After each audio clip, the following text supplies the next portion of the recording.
आप सबका super concept classes में स्वागत है। और आज की इस वीडियो में आप लोगों को क्लास 8 गणित का वेरी इंपॉर्टेंट क्वेश्चंस बताने वाला हूं, जो आपके एग्जाम के लिए बहुत ही ज़्यादा इंपॉर्टेंट है।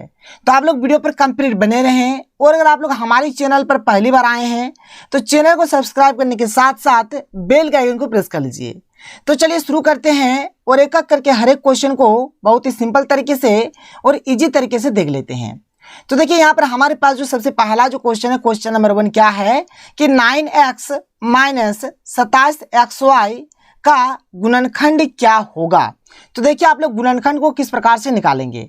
जैसे यहाँ पर हमें दिया हुआ है 9x माइनस 27xy, तो जो हमें दिया था ना वही चीज़ को यहाँ पर हमने लिख दिया है। देख लीजिए यहाँ पर लिख दिया हमने कि 9x माइनस 27xy। अब आपको करना क्या है, जैसे यहाँ पर 9 है तो 9 को आप लोग इस प्रकार से तोड़ दीजिए। तो 9 को तोड़ेंगे तो क्या होगा, यहाँ पर देखिए 3 का बड़ा कट जाएगा, 3 3 9 होगा और फिर यहाँ पर 3 1 3 हो जाएगा। तो 9 मतलब यहाँ पे क्या आया, 9 मैंने आया 3 और 3 आया, मतलब 3 गुना 3 हम लोग यहाँ पर 9 को लिख सकते हैं। फिर यहाँ पर देखिए 27 है, अगर 27 को तोड़ेंगे तो 27 में क्या आएगा, देख लीजिए 3 का बड़ा कट जाएगा, 3 नाम में 27, फिर 3 3 9, फिर 3 1 3, यानी 27 में आ जाएगा 3 3 3, यानी 3 गुना 3 गुना 3। बात समझ में आ रहा है। तो देखिए जैसे यहाँ पर 9 है तो 9 के लिए हमने लिखा 3 गुना 3, तो यहाँ पर हमने 3 गुना 3 लिख दिया और ये x था तो गुना करके हमने x लिख दिया। अब यहाँ पर 27 है तो 27 के लिए हमने लिखा 3 गुना 3 गुना 3, तो यहाँ पर लिखा 3 गुना 3 गुना 3। ठीक है, 27 के लिए हुआ। फिर यहाँ पर x भी है और y भी है तो x गुना y कर दिया। बात यहाँ तक समझ में आ रहा है। चलिए बहुत बढ़िया, इसको मिटा देता हूँ, आप आगे यहाँ पर समझिए। देखिए अब इस वाला में और इस वाला में देखिए आपको क्या क्या मिल रहा है, तो जो जो मिलेगा वही आपको यहाँ पर कॉमन लेना है। तो देखिए यहाँ पर 3 मिला, यहाँ पर भी 3 मिला, यहाँ पर और एक 3 मिला तो यहाँ पर भी और एक 3 मिला, यहाँ पर x मिला तो यहाँ पर भी x मिला। बात समझ में आ रहा है। तो 3 3 और x हमने कॉमन ले लिया, मतलब 3 3 और x हमने बाहर में ले लिया, तो 3 गुना x हमने लिख दिया, आप लोग देख सकते हैं। अब देखिए ध्यान से, यहाँ पर हमारे पास दो चीज़ है, एक तो ये वाला हो गया और एक तो हमारा ये वाला हो गया, और हमने यहाँ पर दोनों में क्या मतलब कॉमन ले लिया है, 3 गुना x। अगर आप ध्यान से देखेंगे तो 3 गुना x ले लिया है। अगर आप लोग यहाँ पर देखेंगे 3 3 x बाहर आ गया है, मतलब यहाँ पर कुछ भी नहीं बचा। जब कुछ भी नहीं बचेगा ना तो उसके पास एक आएगा। देखिए जिसका दुनिया में कोई नहीं होता उसका भगवान होता है, और भगवान के होता है, एक ही होता है। ठीक है, तो इसलिए हमने यहाँ पर एक लिख दिया।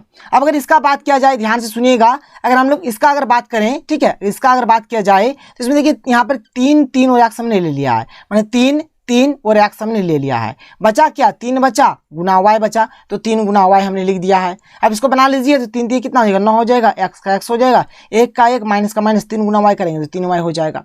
तो वही आपको देखना है कि इधर वाला में और इधर वाला, मतलब दो में आपको क्या क्या चीज़ मिल रहा है। जो मिलेगा उसको आप लोग इस प्रकार से बाहर में रखिए और इस प्रकार से आप लोग बना दीजिए, आप लोगों का काम बन जाएगा। ये हुआ क्वेश्चन नंबर 1। आगे चलते हैं, क्वेश्चन नंबर 2 देख लेते हैं। देख लीजिए क्वेश्चन नंबर 2 हमारे पास क्या है। देखिए क्वेश्चन नंबर 2 को हम लोग एक सूत्र से बनाएंगे। जैसे यहाँ पर x स्क्वायर माइनस 9 दिया हुआ है, इसको हम लोग लिख सकते हैं x स्क्वायर माइनस, जैसे 9 को हम लोग लिखेंगे 3 का स्क्वायर। 3 का स्क्वायर 9 होता है, 3 का स्क्वायर कितना होता है, 3 का स्क्वायर 9 होता है। तो 9 के बदले हमने यहाँ पर 3 का स्क्वायर लिखा।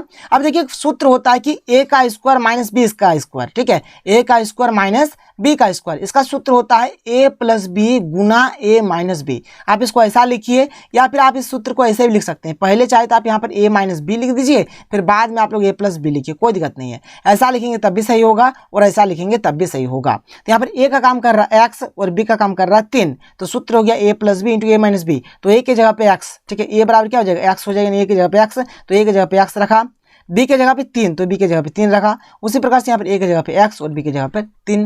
तो इस प्रकार से आप लोग बना दीजिए, ये आप लोगों का क्वेश्चन बन गया।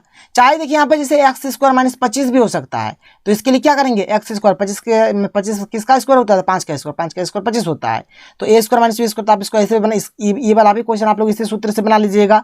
a plus B into a minus B आएगा, नहीं एक तो आएगा x प्लस 5 और एक तो आएगा x माइनस 5। यहाँ पर चाहे तो आपका x स्क्वायर माइनस 16 भी हो सकता है, क्योंकि यहाँ पर x स्क्वायर माइनस 16 किसका स्क्वायर होता है, 4 का स्क्वायर। आप ऐसे भी बना सकते हैं। तो यहाँ पर इसका आंसर हो जाएगा x प्लस 4 गुना x माइनस 4। तो ऐसे आप लोग बना सकते हैं। देखिए क्वेश्चन मैथ है ना, मैथ में क्या होगा, क्वेश्चन इसी तरह से रहेगा, लेकिन थोड़ा सा संख्या चेंज किया जा सकता है। तो संख्या चेंज होगा तो कोई दिक्कत नहीं, आप लोग बना लेंगे एकदम आसानी से। तो ये हो गया, इसको आप लोग ऐसा उतार लीजिए, आप लोगों का काम बन जाएगा। आगे चलते हैं, क्वेश्चन नंबर 3 देख लेते हैं। क्वेश्चन नंबर 3 देखिए क्या है।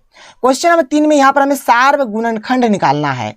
पहला क्वेश्चन है 5x और 15x, 5x और 15x। तो 5x को लिखेंगे 5 गुना x और 15 का अगर तोड़ेंगे तो 3 का बड़ा कट जाएगा, 3 5 15, फिर 5 1 के 5 हो जाएगा, यानी 3 और 5। तो यहाँ पर 15 के लिए लिखे 3 5 15, 3 गुना 5 हमने लिखा, यहाँ पर x हमने x लिखा। अब देखिए ध्यान से, यहाँ पर बोला गया सार्वगुणनखंड, तो दोनों में जैसे यहाँ पर 2 है तो दोनों में क्या क्या मिल रहा है, ठीक है। दोनों यहाँ पे जैसे 2 दिया हुआ है ना, तो दोनों में यहाँ पर आप लोगों का क्या क्या मिल रहा है।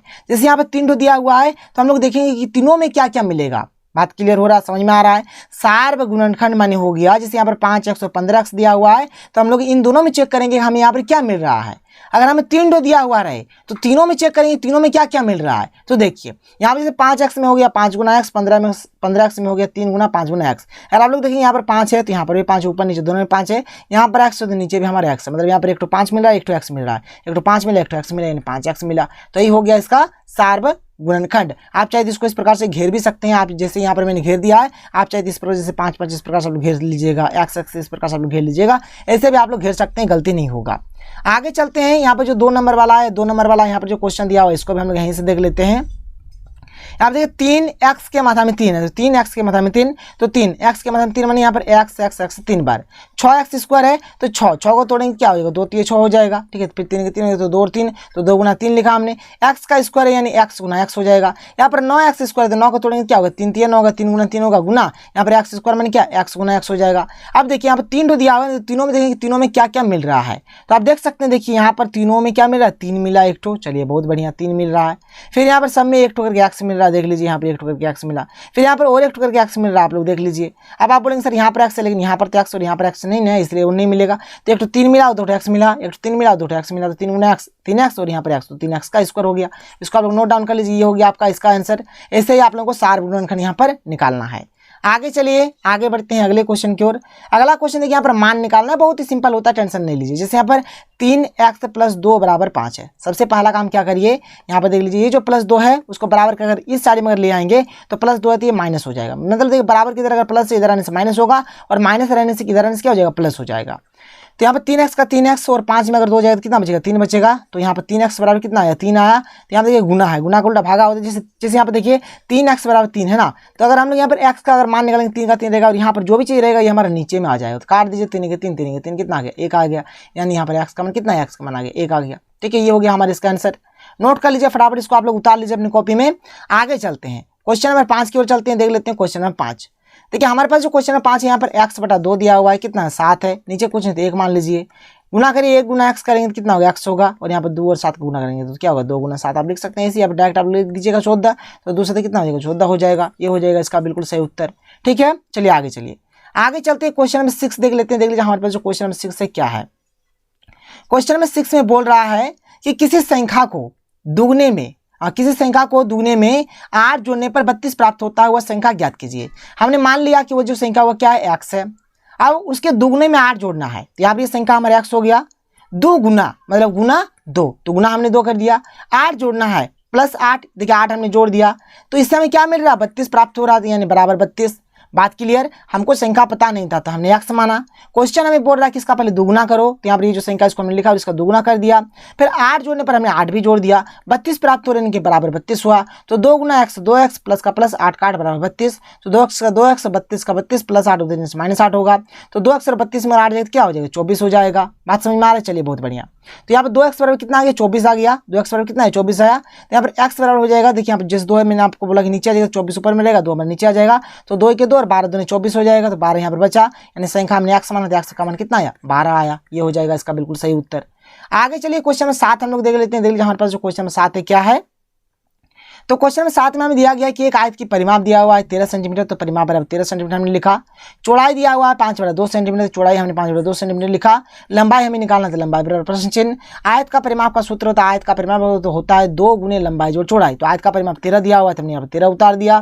बराबर 2 का 2 गुना का गुना, लंबाई का लंबाई रहेगा, ठीक है, प्लस का प्लस, चौड़ाई कितना 5/2, 5/2 हमने लिखा। अब देखिए ये बराबर ये है, यानी यहाँ पर दिया हुआ है कि 13 बराबर 2 गुने लंबाई जोड़ 5/2। हम चाहे इसको इस साइड में लिख दें, इसको इस साइड में लिखे, कोई फर्क नहीं पड़ेगा। ठीक है, आप लोग इधर उधर कर सकते हैं। जैसे x बराबर 2 बोलिए या फिर 2 बराबर x बोलिए, दोनों का माने एक ही होगा, दोनों का माने एक ही होगा। तो इस चीज़ को हमने क्या, इधर इसको ले आया, इधर इसको ले आया। अब देखिए ध्यान से, जैसे यहाँ पर गुना है तो गुना को भागा तो यहाँ पर 13 के नीचे हमारा 2 आ जाएगा। ठीक है, अब देखिए करेंगे कि हाँ यहाँ पर, तो यहाँ पर आ गया लंबाई प्लस 5/2 बराबर 13/2। अब इसको करना क्या है देख लीजिए ध्यान से। तो इसको हमने कर दिया कि लंबाई का लंबाई 13/2 तो इधर पहले से ही था, प्लस 5/2 इधर आने से -5/2 होगा। 2 और 2 का लॉस तो 2 हो जाएगा। यहाँ पर 13 - 5 तो 8/2, 2 के 2 चुका रहे, यानी कितना कि 4 आ गया। 4 सेंटीमीटर इसका बिल्कुल सही उत्तर आ गया। लंबाई कितना आ गया, 4 सेंटीमीटर इसका लंबाई आ गया। तो ऐसे ही आप लोगों को क्वेश्चन को बनाना है। चलिए आगे बढ़े, आगे देख लीजिए क्वेश्चन 8 यहाँ पर क्या है। क्वेश्चन 8 देखिए, 50 आमों के समूह में 60% आम पक गए हैं। यहाँ पर 50 हमें पास आम है जिसमें से 60% आम पक गया है। तो पका आम निकाल लेते हैं। तो पका आम कितना, जितना 50 टोटल है उसका 60% पका है, जिसका 60% निकाल लीजिए। तो 50 का 50 का मैंने गुना, वो 60 का 60 और % मैंने नीचे 100, तो 1 0 1 0 कट गया, फिर 1 0 1 0 कट गया तो 5 कितना हुआ, 30 हुआ। ये वो पका हुआ आम 30 है। देखिए टोटल आम हमारे पास 50 है, टोटल आम क्या है, 50 है। तो टोटल में से यानी 50 आम में से 30 आम पक गया है। तो कितना नहीं पका है अभी, तो 20 नहीं पका है। तो बिना पका आम बराबर क्या हो जाएगा, 50 - 30 करिए, यानी 20 आ गया। यही हो गया आपका बिल्कुल सही उत्तर। आगे चलिए क्वेश्चन नंबर 9 देख लेते हैं। क्वेश्चन नंबर 9 हमारे पास क्या है देख लीजिए। तो क्वेश्चन नंबर 9 हमें यहाँ पर दिया गया है कि कोई एक वस्तु है, ठीक है, जिसको 8000 रुपया में खरीदा जाता है और इस पर 10% लाभ भी कमाए जाते हैं कि 10% लाभ पर बेचा जाता है। तो इस केस में हमें लाभ और विक्रय मूल्य ज्ञात करना है। तो देखिए क्रय मूल्य हमें दिया हुआ है 8000 रुपया, लाभ प्रतिशत दिया है 10%। अब देखिए बोल क्या रहा है कि जितना में खरीदा है उसका 10% लाभ हो रहा है। तो लाभ बराबर हो जाएगा 8000 का 10%। तो 8000 का 8000 का मैंने गुना 10 का 10% में नीचे 100, तो 1 0 1 0 कटा, फिर 1 0 1 0 कटा तो कितना है, 800 आया। यानी यहाँ पर लाभ कितना आ गया, 800 आ गया। अब खरीदे हैं हम लोग 8000 रुपया में और लाभ कमाए हैं 800 रुपया। देखिए खरीदे हैं 8000 में और लाभ कमाए हैं 800 रुपया। तो यहाँ पर हम लोग यहाँ पर जो हमारा विक्रय मूल्य जो हो जाएगा कितना हो जाएगा, तो यहाँ पर 8800 हो जाएगा। बात को ध्यान सुनिए, हमने यहाँ पर 8000 में खरीदा ही था और 800 टका लाभ भी कमाया, तो उसका विक्रय मूल्य पूछा है। तो दोनों को जोड़ देंगे तो यहाँ पर 8800, यानी कि 800 टका हमने यहाँ पर लाभ कमाया है। तो देख लीजिए यहाँ पर हमने लिख दिया कि विक्रय मूल्य का जो फॉर्मूला होता है क्या होगा, क्रय मूल्य प्लस लाभ। तो क्रय मूल्य 8000 प्लस का प्लस लाभ यानी 800, तो 8000 और 800 जोड़ेंगे तो 8800 हो जाएगा, जो कि हमारा इस क्वेश्चन का आंसर रहेगा। आगे चलिए हमारे पास जो अगला जो प्रश्न है क्वेश्चन नंबर 10, देखिए बहुत ही अच्छा प्रश्न है, चक्रवृद्धि ब्याज का है। जैसे यहाँ पर कि राम एक साहूकर से यहाँ पर 40,000 रुपया उधार लिया। तो ये जो ही पैसा लिया ये हो गया मूलधन, तो मूलधन हमारे 40,000 हो गया। यदि वार्षिक ब्याज की दर भी दिया हुआ है, दर कितना 7%, दर हमने 7% लिखा। तो 2 वर्ष बाद चक्रवृद्धि ब्याज ज्ञात करें जबकि ब्याज वार्षिक संयोजित होता है। तो यहाँ पर 2 वर्ष बाद हमें यहाँ पर क्या करना है, यहाँ पर हमें निकालना है इसका चक्रवृद्धि ब्याज। तो समय बराबर 2 वर्ष, यहाँ पर टाइम भी दिया हुआ है। चलिए सबसे पहले देखिए चक्रवृद्धि ब्याज निकालने के लिए सबसे पहले निकालना पड़ेगा मिश्र धन। तो मिश्र धन का फॉर्मूला होता है मूलधन गुने 1 जोड़ दर बटा 100 और उसके पावर में समय। तो मूलधन 4 कितना, मूलधन 40,000 हमने लिखा, गुना 1 का 1 प्लस का प्लस दर है 7, तो 7 बटा 100। यहाँ पर समय कितना 2 यहाँ पर हमने लिख दिया।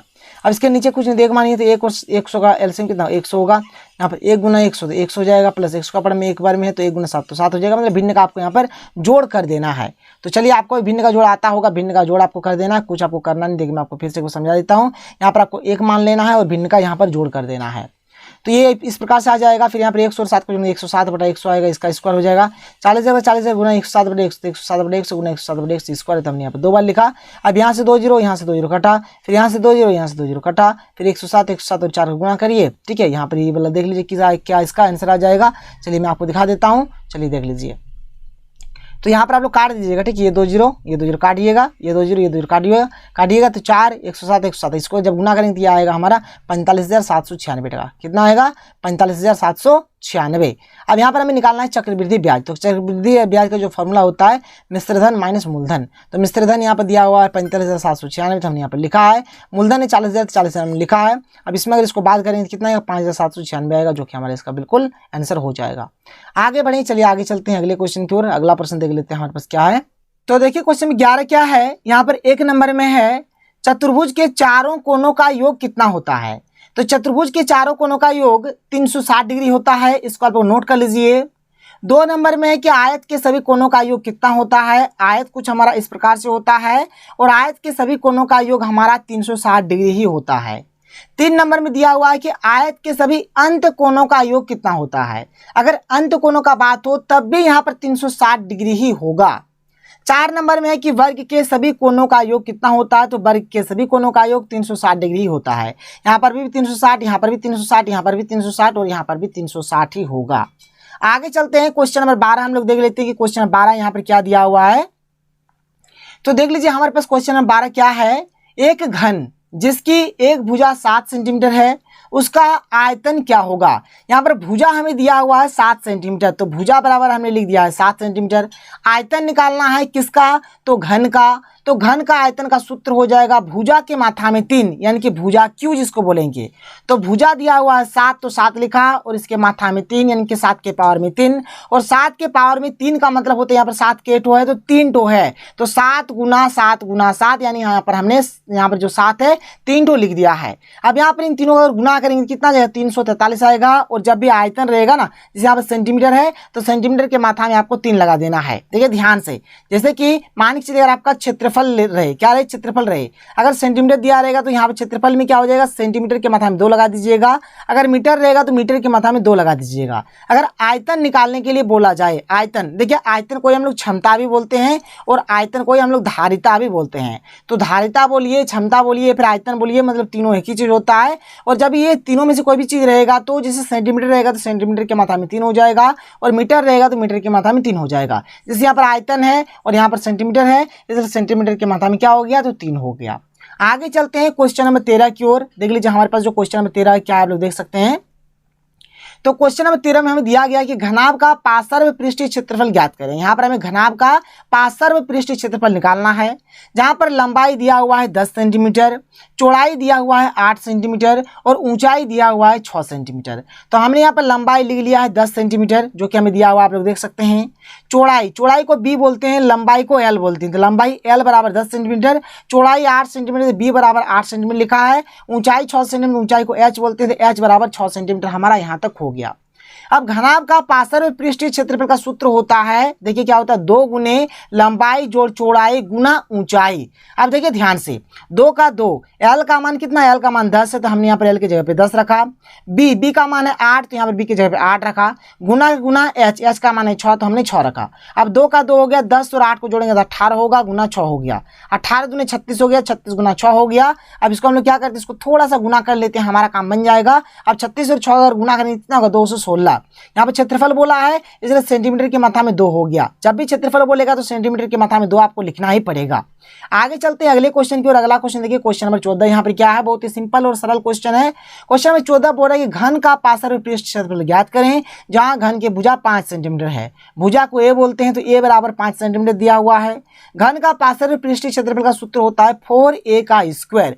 तो 4 का 4 और a का मान है 5, तो 5 का स्क्वायर। 4 का 4, 5 का स्क्वायर मान हो जाएगा 5 गुना 5, तो 4 5 20, 20 5 100, यानी 100 सेंटीमीटर स्क्वायर। ये हो जाएगा हमारे इसका सही उत्तर। तो देखिए क्वेश्चन नंबर 15 क्या है, 1600 सेंटीमीटर स्क्वायर पृष्ठीय क्षेत्रफल वाले घन की भुजा ज्ञात कीजिए। यहाँ पर हमें घन का पृष्ठीय क्षेत्रफल दिया हुआ है 1600 सेंटीमीटर स्क्वायर, इसका हमें भुजा निकालना है। तो देखिए घन का पृष्ठीय क्षेत्रफल दिया हुआ है 1600 सेंटीमीटर स्क्वायर, जो कि यहाँ पर दिया हुआ था ये वाला, तो हमने यहाँ पर इसको लिख दिया है। अब घन का पृष्ठीय क्षेत्रफल का सूत्र होता है 4a स्क्वायर, तो हमने यहाँ पर 4a स्क्वायर लिखा, बराबर 1600 हो गया। a स्क्वायर का a स्क्वायर, 4 यहाँ पर गुना में तो ये भागा में आ जाएगा, तो यहाँ पर नीचे आ गया। अब इसको काट देंगे, देखिए 4 के 4, 4 4 16 और 2 2 यानी कितना आ जाएगा, 400 आ जाएगा। तो इस प्रकार से आप लोग काट दीजिए, तो यहाँ पर 400 आ गया। तो ए स्क्वायर बराबर आ गया 400। यहाँ पर ए स्क्वायर है तो यहाँ पर 400, तो यहाँ पर देखिए स्क्वायर जो है ना, अगर इसको बराबर की साइड में लाएंगे तो ये रूट हो जाएगा। देखिए बराबर की साइड में जैसे स्क्वायर था, बराबर की साइड में जैसे ही जाएगा ना तो ये रूट हो गया, तो रूट अंडर 400 हो गया। अब आगे चलिए आगे समझिए। अब ये जो रूट अंडर 400 ये जो हो गया है, इस 400 का अगर हम लोग तोड़ेंगे, इस प्रकार से आप लोग तोड़ने जानते होंगे, 400 आप तोड़ सकते हैं। दुका पड़ा में कितना हो जाएगा, दुका पड़ा में यहाँ पर हो जाएगा 200 हो जाएगा, फिर दुका पड़ा हम यहाँ पर 100 हो जाएगा, फिर दुका पड़ा हम यहाँ पर 50 हो जाएगा, फिर दुका पड़ा यहाँ पर 25 हो जाएगा, फिर 5 5 25 होगा, फिर 5 के 5 हो गए। यहाँ पर 1 ठो 2 ठो 3 ठो 4 ठो, 2 के ठो 4 ठो, तो 1 2 3 4, और यहाँ पर 5 के ठो 2 ठो, यहाँ पर 5 हमने 2 ठो लिखा। अब देखिए ये तो रूट के अंदर ही है। अब देखिए यहाँ पर 2 ठो मिलने से 1 ठो बाहर, तो 2 ठो मिला तो 1 ठो बाहर आया, फिर 2 ठो मिला तो 1 ठो बाहर आया, फिर 2 ठो मिला तो 1 ठो बाहर, तो 2 आया 2 आया 5 आया, तो 2 2 4 4 5 20, क्या आ गया 20 सेंटीमीटर आया, यानी भुजा कितना हो गया 20 सेंटीमीटर इसका भुजा हो गया। तो देखिए क्वेश्चन में 16 क्या है, एक बेलनाकार टैंक की क्षमता 5632 मीटर क्यूब है, यहाँ पर दिया हुआ है 5632, ठीक है। यदि इसके आधार का व्यास 16 मीटर है तो टैंक की गहराई ज्ञात कीजिए। देखिए यहाँ पर व्यास दिया हुआ है 16 मीटर, तो त्रिज्या का सूत्र होता है व्यास बटा 2, तो व्यास यहाँ पर 16 तो 16 लिखा, नीचे हमारे 2 तो 2 के 2 2 8 16, यानी यहाँ पर आ गया 8 मीटर। कोई दिक्कत कोई प्रॉब्लम नहीं है। यहाँ पर देखिए यहाँ पर हमें बेलन का क्षमता बोलिए या फिर आयतन बोलिए, मैंने आप लोगों को थोड़ी देर पहले ही बताया, क्षमता, आयतन और धारिता तीनों एक ही चीज है। और यहाँ पर हमें बेलन का आयतन दिया हुआ है 5632, तो यहाँ पर हमने 5632 लिख दिया। और बेलन का आयतन का सूत्र होता है पाई आर स्क्वायर एच, ठीक है, ये होता है, हमने इसको लिखा। और 5632 जो था इसको भी हमने यहाँ पर जैसा था वैसे ही उतार दिया। अब चलिए यहाँ पर हम लोग क्या करेंगे, मान बैठाएंगे और आगे इसको बना लेते हैं। देखिए कैसे करना है, तो यहाँ पर जैसे पाई है तो पाई का मान होता है 22/7, तो हमने 22/7 रखा। यहाँ पर आर स्क्वायर, तो आर का मान है 8 और आर स्क्वायर मैंने 8 2 बार, तो 8 × 8 और एच का तो एच ही रहेगा क्योंकि हमें यही निकालना है। गहराई बोलिए या फिर ऊंचाई बोलिए, मतलब यही चीज हुआ, मतलब यहाँ पर हमें एच निकालना है। तो चलिए एच निकालेंगे। इधर 5632, इधर हमने 5632 ही रख दिया। अब आगे चलिए, आगे का काम यहाँ पर हम लोग शुरू करते हैं। देखिए आपको करना कैसे है। अब देखिए ऊपर वाला गुना करेंगे तो 22 8 8 और एच, तो 22 8 8 और एच हो गया। नीचे 7 है तो 7 लिखा, बराबर जो था यहाँ पर 5632 हमने लिखा। इसके नीचे कुछ नहीं था, हमने यहाँ पर इस प्रकार से 1 मान लिया। अब यहाँ पर क्या करेंगे हम लोग, कैंची गुना करेंगे। कैंची गुना आप लोगों को पता होगा, मैंने ऐसे ऐसे और ऐसे ऐसे गुना, इसको बोलते हैं कैंची गुना। तो चलिए हम लोग यहाँ पर अब क्या करते हैं, कैंची गुना कर लेते हैं। देख लीजिए कैसे होगा, ध्यान से सुनिए। तो इधर उधर गुना होगा, एक और इसको अगर गुना करेंगे तो यही आएगा। और यहाँ पर 7 और इसको अगर गुना करेंगे तो ये आपका आ जाएगा 7 × 5632, क्योंकि इधर इधर गुना होगा और इधर इधर गुना होगा, ठीक है। मैंने ऐसे ऐसे कैंची गुना हो गया, ये गुना हो गया। अब देखिए यहाँ पर गुना में तो यहाँ पर रहेगा और ये जो हमारा 1408 है हमारे यहाँ पर आ जाएगा। अब ये वाला जो है ये वाला हमारे 4 बार में कट जाएगा। ये कितना बार में कट जाएगा, 4 बार में। तो यहाँ पर 4 आया और यहाँ पर 7 आया, 4 × 7 तो 4 7 कितना होगा, 28 हो जाएगा। 28 मीटर इसका आंसर आ जाएगा, ठीक है। ये हो गया इसका सही उत्तर। आप लोग लिख लीजिए फटाफट और घर में प्रैक्टिस करिए, ठीक है। इस प्रकार से आप लोगों को क्वेश्चन आएगा एग्जाम में। क्वेश्चन नंबर 17 क्या है यहाँ पर कि 20 सेंटीमीटर चौड़ाई वाले एक आयताकार पेपर का उसकी लंबाई के अनुदिश मोड़कर 7 सेंटीमीटर त्रिज्या वाला एक बेलन बनाया जाता है। बेलन का आयतन ज्ञात कीजिए।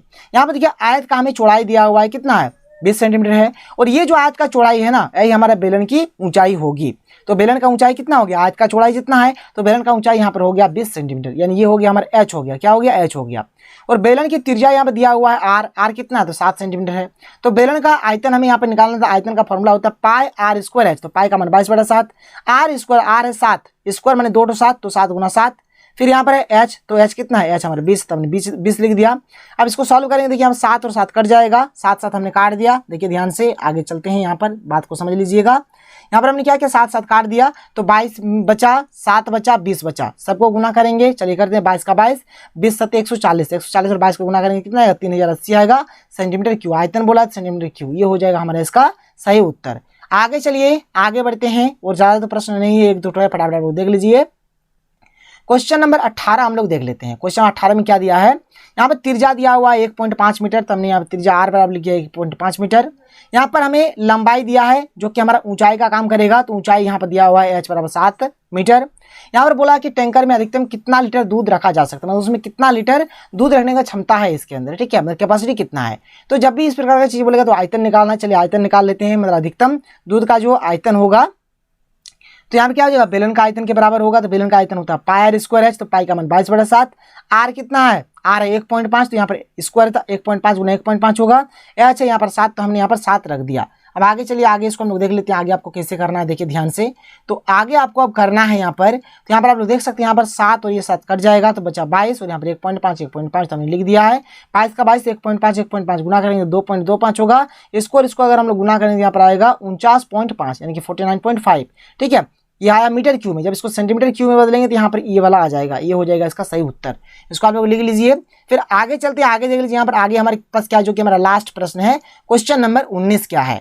यहाँ पर हमें देखिए भुजा 5 सेंटीमीटर दिया है और यहाँ पर हमें घन का आयतन निकालना है। तो ए बराबर दिया हुआ है 5 सेंटीमीटर। घन का आयतन का फॉर्मूला होता है ए के मात्रा में 3, यानी कि भुजा के मात्रा में 3। तो यहाँ पर ए है 5, तो 5 के मात्रा में 3, 5 के मात्रा में 3 में क्या, 5 × 5 × 5 यानी 5 25 25 25 125, तो 125 सेंटीमीटर क्यों आ गया। ये हो गया हमारा इसका उत्तर। तो यहाँ पर मैंने आप लोगों को बताया। अगर आप लोग चाहते हैं नहीं सर और बताइए आप, तो मैं आप लोगों को और बताऊंगा। तो अगर आपको वीडियो पसंद है तो वीडियो को लाइक करिए, फटाफट चैनल को सब्सक्राइब करें। तो मिलते हैं अगले वीडियो में। थैंक यू, जय हिंद।